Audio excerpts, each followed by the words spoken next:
Coach, some have argued that Georgia showed the blueprint on how to slow the offense down. Do you see any of that, or do you think, hey, you got to have the athletes Georgia has to run what they do? What's the question?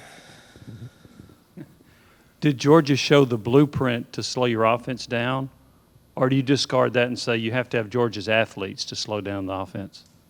Gotcha. Okay.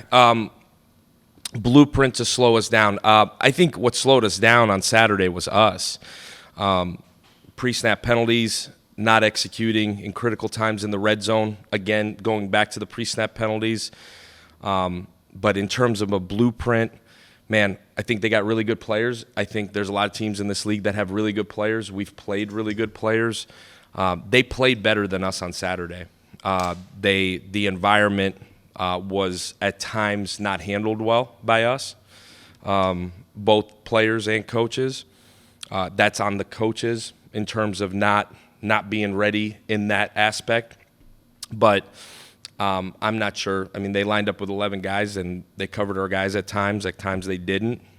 We executed at times. At times we didn't. The key part of that was in critical situations in situational football, third down. As we got tighter in the red zone, we didn't execute. I think it's a game of execution, and we did not. They do have good athletes, though. You're right. Coach, if you will, reflect on the seniors on your side of the ball who've helped make such a difference over the last couple of years in this program. Man, the seniors here right now are leading in such an incredible way. You know, we just got done with a Tuesday practice after our first loss, and it's constant energy, constant positivity. I think they fed off of Coach Hype in that regard. But guys like Hendon Hooker, Jerome Carvin, said, like, those guys are the reason this program, at least for us offensively, has been able to flip. They've fed off of Coach Hype's message. They fed off of our message. They've demanded greatness through the offseason, demanded greatness through practice. I think they continue to demand that our process every single day is right. But those guys have been incredible. They've just remained positive and remained the same way throughout the process. I think very much led by Hendon and what his approach has been. I can't give those guys enough credit. I know you don't want to rehash all the things of the Georgia game, but one question in terms of offense and the flow. It seemed like every drive had injuries, penalties. How much does that affect you guys from a rhythm standpoint with tempo when there's those – every drive had multiple stoppages of play in that drive? How much did you think that affect kind of the early rhythm in the game? Yeah, I think in a lot of ways when there's a clock stoppage, it affects momentum one way or the other in any offense. I think when it's self-inflicted, when there's 5 yards that come with it, I think it's really hard because you're playing, instead of 3rd and 1, now you're playing 3rd and 6. Instead of 3rd and 6, you're playing 3rd and 11. I think those situations are hard. It also allows them to sub in some guys that, man, like you'd rather not play against those guys in a situation where you have to throw the football. I think that's where it hurts you more than the actual clock stopping. When it's because of an injury, injuries happen. Sometimes injuries happen a little bit more against certain teams, and so be it. But when it's self-inflicted with false starts, I think that's where if you're losing sleep, that's where I lose sleep. A defensive guy gets hurt, man, that's unfortunate. Hopefully he's healthy. But when it's us self-inflicting that wound, that's the part that I think we own as coaches. I own myself. That, man, like now we're putting ourselves in a bad spot because the clock is stopping. They can sub fresh bodies out there, and now you're 3rd and 1. We've been highly effective this year. 3rd and 6, then 3rd and 11, then 3rd and 16. Man, it's really, really hard, especially in a game where you're trying to catch up. I think it makes it really hard. You got 3 games left, but the transfer portal window will come open in a few weeks. How much does the staff have to go ahead and start like having those internal discussions, like what do we need? and start kind of pinpointing positions of need, especially like for an offensive coordinator like yourself or a defensive coordinator like Coach Banks? How much do you go ahead and start thinking about, okay, going forward, we're going to need, 2 tight ends next year or whatever? Yeah, we've been having those conversations since week one, really since camp. We do have more than 3 games left, but I do know what you mean. That's true, and you cover recruiting, so I get it. But no, you do. You've gotta have a plan like back in August of, man, this is who we think we're going to lose. The COVID year kind of jacks it up a little bit too, because you don't really know exactly who's going to be back in terms of guys that have another year. But the NFL draft is in that same breath. Right now, sitting here with at least who you are thinking will be back, where you have holes you got to fill. Those have been pinpointed since August and talked about every week. We talk about recruiting every day, but they have been talked about in depth as a full staff several times a week, every week.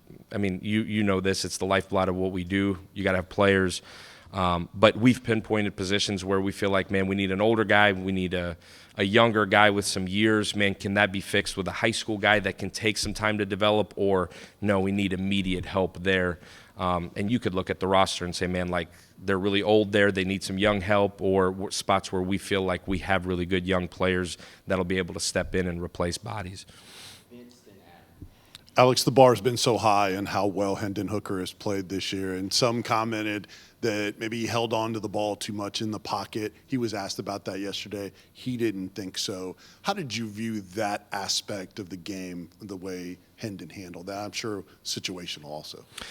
Yeah, I thought Hendon, just like he has every week, has really done a phenomenal job of doing his job. I think obviously the quarterback will own some of the sacks. The quarterback will own maybe some of the missed throws. It really is, not to sound cliche about it, but it really is everybody's job to protect the quarterback. And we talk about it every week. We talked about it again on Monday. Like, it's all of our job to protect the quarterback. The receivers got to get open. Tight ends got to get open. O-line, running backs, tight ends at times have got to protect. And the scheme has to help them guys get open too. So it's just as much on us. In terms of him holding on to the ball too long, I don't believe that to be the case. Where Hendon has been exceptional is his timing, his ball placement, his reads have been impeccable throughout the year. Now, you take the environment, you take the fact that you're playing a really good football team on the road. Did we handle that the best way we could in terms of in those situations where it's third down? A lot of those are clock stoppage, and are we handling it the right way? That's where our process for us has to be right in terms of how we prepare our guys, and how for all of those guys, in a lot of ways, it's not an excuse, it's just reality. First time in that situation as the number one team in the country, right? So in terms of him holding on to the ball too long, I would say no. It's all of our job to protect him. He could have played better. We could have played better. We could have coached better. We've learned, we've moved on, and not discounting what it was. We're on to Missouri, a really, really good defense again, and we got to go and continue to prepare and continue to perfect our process. I think that's what's awesome about this game is you get one shot at 60 minutes to do it. We didn't do it. It's not Hendon's fault, and it'd be really hard to pinpoint one guy here and there. We didn't execute. We jumped off sides. We didn't execute in the red zone, and it wasn't good enough. And so I think everybody understands that. Our players understand that. How they respond is everything in terms of us continue to build this program where it's got to go.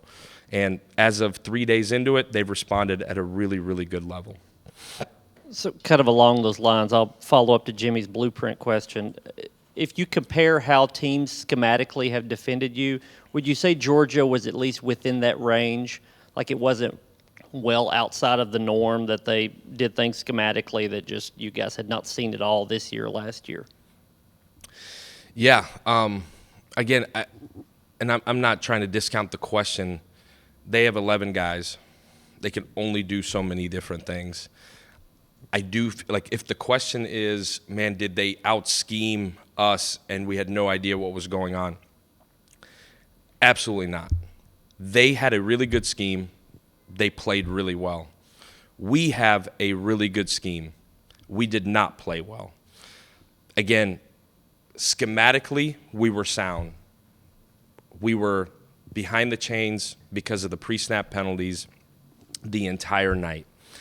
So, blueprint, yes. If the blueprint for those guys, really good players, really good coaches. Awesome.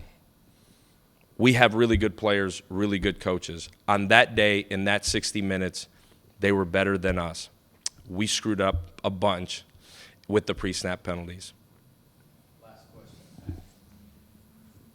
Alex, you guys didn't have Cedric for 4 games, continued to play at a really high level. He comes back. How do you feel like he's played, and how do you feel like the offense has sort of worked him back into things over the past 2 games? Yeah, I think Ced's done a really good job. We were really careful bringing him back 2 weeks ago. He played the entire game against Georgia. Ramel spelled him there a little bit. I think he's done a really good job. He's looks like his old self, maybe fresh legs a little bit in some ways. But he's continued to press it to improve every single day. Really, really good to have him. I think, you saw him on Saturday. He made some plays that were hard to make. The guy that was covering him is as good as one as we've seen all year. A lot of credit to that kid. But I thought Ced won his share of battles in that one. I think he's going to continue to win his share of battles. I think he's knocked the rust off. Man, it's really good to have him. I really think with him and Brew and Ramel being able to rotate and squirrel, I think we're continuing to build depth there. You hope to continue to be able to play more guys, but really proud of Ced. Thank you. Thank you, guys.